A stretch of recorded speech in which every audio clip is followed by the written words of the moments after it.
Hello everyone, নীলপাখি cooking ওয়ার্ল্ডের নতুন একটি ভিডিওতে আপনাদের অনেক অনেক ওয়েলকাম জানাই।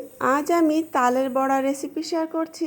যদিও এই রেসিপি আপনাদের সকলেরই জানা, তবে আমি যেভাবে করছি এইভাবে একবার ট্রাই করতে পারেন। ভীষণ সফট হবে বড়াগুলি, আর খেতেও কিন্তু দারুণ হবে। আমি সমস্ত উপকরণের পরিমাপ এবং ছোট ছোট টিপস সহ শেয়ার করছি। তো চলুন রেসিপিটি শুরু করা যাক। তো প্রথমেই এখানে আমার শাশুড়ি মা আমাকে হেল্প করছে। তালের খোসাগুলি ছাড়িয়ে তাল থেকে কাঠ বার করে দেবে, তারপর আমি বড়াগুলি তৈরি করব। তো প্রথমেই দেখুন তালের খোসাগুলি ছাড়িয়ে নিচ্ছে। এবার তালে 3টে আটি ছিল, একটা একটা করে আটিগুলিকে এভাবে চটকে চটকে সফট করে নিচ্ছে। এবার দেখুন একটা গামলার উপরে এই যেটা রেখেছি, এটা অনেকের বাড়িতেই নেই। এটা দিয়ে এই তালের কাঠ বার করতে কিন্তু অনেক সুবিধা হয়। দেখুন কিভাবে করছে, এভাবে কিন্তু ভীষণ সহজ হয় এই তালের কাঠ বার করা। তবে এই যে যন্ত্রটা দিয়ে আমরা কাঠ বার করছি, এটা কিন্তু রথের মেলাতে প্রচুর পাওয়া যায়। শুধুমাত্র রথের মেলা বলে নয়, যে কোনো মেলাতেই কিন্তু এটা কিনতে পাওয়া যায়। ছোট ছোট যে কাঠের ফার্নিচার নিয়ে বসে তাদের কাছেই পাওয়া যায়। তো দেখুন এখানে তালের কাঠ কিন্তু সম্পূর্ণ বেরিয়ে গেছে। এবার এটাকে একটি ছাঁকনি দিয়ে ছেঁকে নিতে হবে। এর ভেতরে যে আঁশগুলি রয়েছে সেগুলিকে আলাদা করে নিতে হবে। এখানে তালের মধ্যে আমরা কোনো রকম জল ইউজ করিনি। তো এভাবে পুরো তালটাকে দেখুন ছাঁকনি দিয়ে ছেঁকে নিয়েছি। এবার বড়া তৈরি করার পালা। তো একটি পাত্রে মেজারিং কাপের হাফ কাপ সুজি নিলাম, হাফ কাপ আটা নিয়েছি, আর হাফ কাপ চালের গুঁড়ি নিয়েছি। তিনটি আমি সমান পরিমাণে নিয়ে নিলাম। এবার নিয়ে নিচ্ছি স্বাদ মতো চিনি। তো এখানে আমি মেজারিং কাপের হাফ কাপ চিনি দিয়েছি প্রথমে, আর তারপর আরেকটু অ্যাড করলাম। আপনাদের স্বাদ মতো আপনারা দিয়ে নেবেন। দিলাম স্বাদ মতো নুন। এবার এই শুকনো উপকরণগুলি আমি ভালো করে মিশিয়ে নিলাম। তো মিশিয়ে নেওয়া হয়ে গেলে দিয়ে দিচ্ছি নারকেল কোড়া। এখানে আমি একটি নারকেলের হাফ নিয়েছি।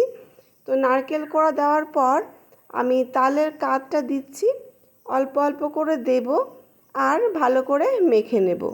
তো দেখুন তালের কাঠটা কিন্তু একেবারে ফ্রেশ তৈরি হয়ে গেছে, কোনো রকম আঁশ নেই, আর কিন্তু বেশ গাঢ়, রঙটাও ভীষণ সুন্দর। তালটা কিন্তু খুব ভালো ছিল। অবশ্যই তালটা একটু ভালো দেখে কিনতে পারলে ভালো হয়, তাহলে কিন্তু বড়ার টেস্টও অনেক বেশি ভালো হয়। আর যদি আপনাদের নিজেদের গাছের তাল থেকে থাকে তাহলে তো কোনো কথাই নেই। তো আমি হাত দিয়ে বেশ ভালো করে মেখে নিলাম। আমি দেখুন যেমনটা গাঢ় রেখেছি এইরকমটা কিন্তু থাকবে না, অনেকটা হালকা হয়ে যাবে যখন চিনিটা গলে যাবে। তো আমি ঢাকা দিয়ে 1 ঘন্টা রেখে দিলাম। 1 ঘন্টা পর ফিরে এলাম। দেখুন চিনিগুলি কিন্তু সম্পূর্ণ গলে গেছে আর সুজিটাও সফট হয়ে গেছে। সমস্ত উপকরণ বেশ ভালো করে মিশে গেছে, আর দেখুন ব্যাটারটা কতটা হালকা হয়ে গেছে। এবার আমি এর মধ্যে অল্প অল্প করে আটা দিয়ে ঠিকঠাকভাবে একটি ব্যাটার তৈরি করব। তবে এই সময় সুজি দেওয়া যাবে না, তাহলে সুজিগুলি দানা দানা থেকে যাবে, আর চালের গুঁড়ি দিলে বড়া শক্ত হয়ে যাবে। যার জন্য আমি এখানে আটা ইউজ করলাম। তো দেখুন ঠিকঠাকভাবে আমি একটি ব্যাটার তৈরি করে নিয়েছি। এদিকে কড়াইয়ে দিয়ে দিলাম রিফাইন্ড অয়েল বেশ খানিকটা। তো গ্যাসের ফ্লেম মিডিয়ামে রেখে তেল বেশ ভালোভাবে গরম করে নিলাম। তো তেল ভালোভাবে গরম হয়ে যাওয়ার পর বড়াগুলি একে একে তেলের মধ্যে ছেড়ে দিচ্ছি। তো দেখুন এভাবেই কিন্তু তালের বড়া তৈরি করতে হবে। তবে এখানে একটি ছোট্ট টিপস আমি বলে নিচ্ছি।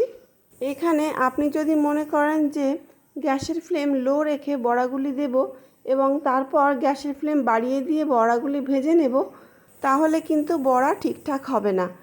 তো প্রথম থেকেই গ্যাসের ফ্লেম একই অবস্থাতে রাখতে হবে, কখনো বাড়ানো কমানো যাবে না।